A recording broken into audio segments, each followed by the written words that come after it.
What up, what up, what up? It's your favorite shit talking squirrel, back for the YouTube video. So we had a couple updates on our little Amish drunk driver here. I forget his name. Captain Udelance Janssen. To all you guys that came at me, by the way, for not being sensitive to Amish culture, the fuck? Like, lighten the fuck up. Goddamn, I made a joke about them trading for eggs and butter. Y'all need to fucking chill. But regardless, we got an update. To properly tell this tale correctly, though, we need to go back in time to last Tuesday. Woo! And we have one case of some note, which we're going to address now. Mr. Bontrager, would you come up and have a seat with your attorney?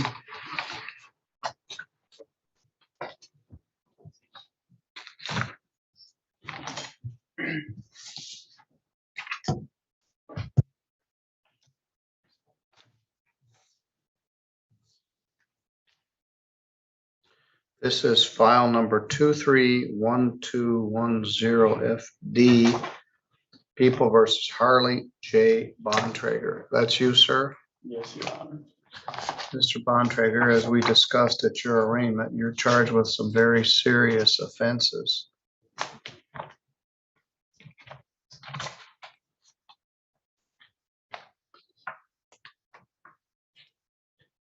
The allegation is that on or about June 30th of 2023 in Wake Pigeon Township, that you were operating a motor vehicle while you were intoxicated, causing the death of Rosalie M. Yoder, count 1, and Marcia A. Miller, count 2. Those are felonies. It's a form of manslaughter, actually punishable by up to 15 years imprisonment and a fine of up to $10,000. Because this is a felony, it requires that there be a pre-exam conference and a preliminary examination. You were here 10 days ago or so with your lawyer, Jessica LaFond. She's here with you today. She and Prosecutor Marvin have been discussing this case. I've been on vacation. They've been working, and we aren't quite where we need to be. Mr. Marvin, what's the circumstance here? Your Honor, I discussed with defense counsel that we'll leave it on for prelim. And in the meantime, I've reached out to get a copy of either the medical examiner's report or a death certificate or both. And when I get that, I'm going to pass it along, and it will likely end in a waiver. Let me explain what that means to everybody that's here. This case has got quite a lot of interest in the Amish community. Some of you, or maybe many of you, or all of you, are from Indiana, but we have the largest Amish population in the state here in St. Joe County. From time to time, we get people from the Amish community with interest in our case. As a rule, they don't like to come to court. And I guess I don't blame them. That's probably a pretty good rule. But this is a felony charge. It's a form of manslaughter. It's punishable by 15 years imprisonment. And in Michigan, when you're charged with a felony offense, you have the right to have what's called a preliminary examination. I explained a little bit of this last time, that maybe all of you weren't here. A preliminary examination is a hearing where the prosecutor is obliged to show probable cause that a crime was committed and probable cause that the person charged did it. In this case, was driving a vehicle while intoxicated and caused the death of these two young women. If the prosecutor can prove that, the matter is then transferred to the circuit court for a potential trial or a plea. The hearing at district court is only to determine whether there's probable cause. Now, the defendant also can waive the right to have that hearing, saying, I accept the fact that you can establish probable cause that I was intoxicated and that this accident caused the death of these two girls. Ms. LaFond has been retained by the defendant, and she's an experienced criminal defense attorney. She wants to see all the facts. before she advises her client whether they should have a preliminary examination or whether he should waive it. And this happened just in late June, which is 40 plus days ago. The 30th, Your Honor, I believe. So Today would be 31 30 days. days. So sometimes it takes a while to get the reports back, the toxicology report regarding blood alcohol level, and more importantly, the autopsy report or the medical examiner report. Sometimes it takes a while to get those back, and both defense and prosecution are waiting for that. So we're going to continue this matter to next Tuesday, August 8th at 1 o'clock for a prelim.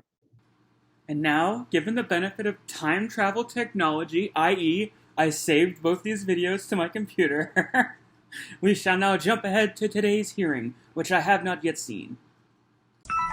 We're going to address the matter of People versus Harley J. Bontrager. That's you, sir?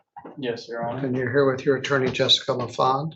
Good afternoon, Judge. Good afternoon. Also present is prosecuting attorney David Marvin, and we have some interested family members here also. I'll defer to you, Mr. Marvin. Where are we going here today? Your Honor, this will be waived. I've accepted a waiver. We'll get it filed and submitted to the court. We could also do it on the record if you like. Why don't we just memorialize it? Mr. Bontrager, you've made every hearing here. So have a lot of the people that are here. When you were here last time, I mentioned that this hearing is called a preliminary examination, where the prosecutor has the burden of establishing probable cause that a crime was committed and probable cause that you did it. That's a fairly easy standard to make. It's a much lower standard than proof beyond a reasonable doubt.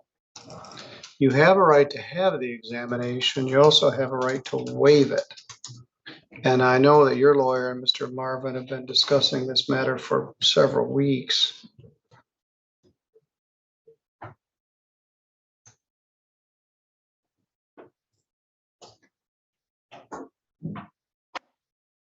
You signed a document a little earlier this afternoon. It says, I, Harley J. Bontrager, understand I have a right to employ an attorney. I may request a court-appointed attorney if I'm financially unable to employ one, and you have employed your own attorney. Here's the important language. I have a right to a preliminary examination where it must be shown that a crime was committed and probable cause exists to charge me with that crime. I voluntarily waive my right to a preliminary examination and understand that I will be bound over to the circuit court on the charges in the complaint and warrant. And is that what you did a little earlier this afternoon? Judge, I would just note, we have not signed that yet, but he is waiving the exam. And All right, so are you going to waive the exam as the language I just read? Yes, Your Honor. All right. And as we discussed previously, it's alleged that on or about June 30th, you were operating a motor vehicle while intoxicated, 2 counts, causing the death of Rosalie M. Yoder and Marcia A. Miller. Those are felonies punishable by up to 15 years in prison and a fine of up to $10,000. As I said, they're actually a form of manslaughter. The next stage in the proceedings is that the matter will be set for a status conference in the circuit court. That's the court upstairs. Judge Stutzman is the sitting circuit court judge. And you're entitled to have a trial on this where the prosecution would have the burden of proving the case beyond a reasonable doubt. The matter could also be resolved with some sort of settled resolution. I think the parties will be working on that. But as soon as I sign that, I lose jurisdiction of the matter and it becomes the jurisdiction of the circuit court. You've posted a very substantial $40,000 surety bond You've made every court appearance that you were scheduled to be here for. So you're allowed to reside, well, I think you may reside in Sturgis, but you're allowed to go to Indiana if you need to work there. Otherwise, stay in contact with your attorney. The matter will be set for further proceedings in the circuit court. This may take a while. Once the matter gets bound over to circuit court, it's set for a status conference. But right now, they've probably got trials scheduled all the way through the end of this year. So it could take a while once the matter is bound over to circuit court, but no one's going to forget that this case needs to be addressed. All right, Mr. Bontrager, do you have any questions? No, sir. All right, I thank you all for being here. You've been here for many of these hearings, and as I've said, you don't often come to court, but you're welcome at any time. All right, this matter is completed. Thank you. Thank you, Judge. Thank you. All right, so there you have it. Not a lot to go on. If I am understanding this correctly, I believe this is getting passed to circuit court, so Middleton will no longer be handling the case, which is a bummer because I don't think we're going to get any further updates. So I will definitely keep my eye out for it, but I think this will be our last Amish guy, regular manslaughter, drug driving update on this channel at least. So yeah, sorry I couldn't give you guys more closure on, but I had a few people message me about this, so I wanted to at least get this up. So I had it on there. You guys knew that I wasn't just missing it. So yeah, thanks for watching, guys. I will have my thumb on the pulse for any other happenings. If you're watching this Tuesday, just a real quick plug before we go. My podcast, Boîte Noire Radio, is going to be doing a Darrell Brooks special this week with Carry Culture Productions. So a lot of you might still be sticking around for my Darrell Brooks stuff. Some of you might just be fans of the court stuff. But either way, I highly recommend you check that out. I have a repost on my community tab, but there'll also be a link to that channel in the description. So yeah, if you wouldn't mind checking that out, I really appreciate it. And with that, I will see you in the next video. Thanks for watching, guys. Bye.